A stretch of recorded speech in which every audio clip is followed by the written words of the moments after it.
திருவருளால் பொருந்தி. இந்த உடம்பு எப்படி கிடைச்சிது? இறைவன் திருவருளால்.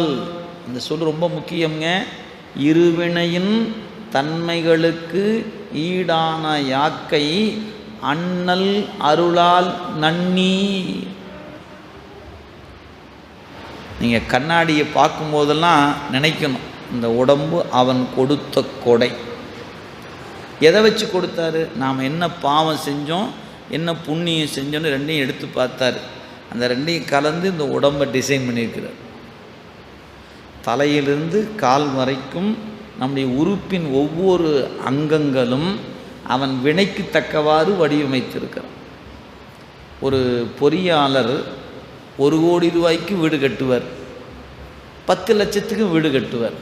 10 லட்சத்துக்கு கட்டிருக்கிற வசதிக்கும் 1 கோடி ரூபாய் கட்டுற வசதி ஒரே மாதிரியாக இருக்கும். எல்லாம் வீடு தான். ஆனாலும் அதில் அடிப்படை பொருள்கள் வேறுபட்டு இருக்குதா இல்லையா? ஆம்.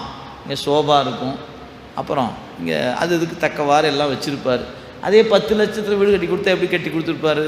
குறைந்த அளவு பொருளை பயன்படுத்தி, குறைவான விலையில் ஒரு பொருளை பயன்படுத்தி ஒன்று போட்டிருப்பார். அவருக்கு எல்லாம் காஸ்ட்லியாக போட்டிருப்பார். ரெண்டுக்கும் பொருள் வேறுபடுதா இல்லையா? அது மாதிரி தானுங்க நமக்கு இறைவன். அப்போ இந்த வீடு கட்டுகிற பொறியாளர் பட்ஜெட்டை பொறுத்து வீடு கட்டி தருவார். நீங்கள் என்ன கொடுக்குறீங்களோ கட்டி கொடுப்பார். நாம் செஞ்ச பாவ புண்ணியத்துக்கேற்ப பட்ஜெட்டுக்கேற்ப இந்த வீடு கொடுத்துருக்கார். நம்ம வீடு பட்ஜெட் வீடு தான். நீங்கள் நினச்சிட்டு இருக்குவீங்க அதெல்லாம் சும்மா வந்துச்சுன்னு. சும்மாலாம் வரலைங்க. செஞ்ச பாவத்தையும் புண்ணியத்தையும் கலந்து மொத்தமாக அது கொடுத்துருக்கார். அப்போ இந்த உடம்பை கண்ணாடியை பார்த்தீங்கன்னா நாம் செஞ்ச பாவமும் புண்ணியும் கண்ணுக்கு தெரியணும். அதனால தான் சார் நான் கண்ணாடியே பார்க்குறது இல்லை, வம்பு எதுக்கு, நாம் ஏன் ஞாபகப்படுத்திட்டு இருப்பானே அப்படின்னு.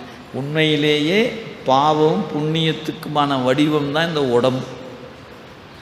கண்ணுக்கு தெரிகின்ற பாவம் புண்ணியம். ஏன் எல்லாருக்கும் எல்லாமே ஒரே மாதிரி இருப்பதில்லை.